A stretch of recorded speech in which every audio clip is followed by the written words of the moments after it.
Асқабақты қолданып осындай ем түрлерін жасауға болады. Асқабақ жүрек тамыр аурулары мен бүйректің әртүрлі аурулары үшін пайдалы. Асқабақтың калориялығы төмен, сондықтан одан жасалған тамақтар семіздіктен зардап шегушілер мен толысуға икем адамдар үшін пайдалы. Асқабақты асқазан мүшелері ауырған кезде емдік тағам ретінде пайдаланады, өйткені онда клетчатка мен органикалық қышқылдар аз. Ал мұның өзі ішектің шектен тыс ауруына жол бермейді. Ішек пен қарынның шырышты қабығын түршіктемейді.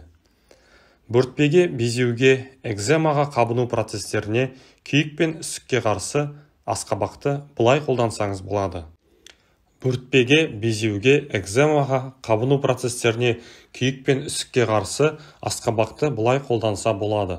Жас асқабақтың үгілген жұмсағы денедегі бөртпеге, безеуге,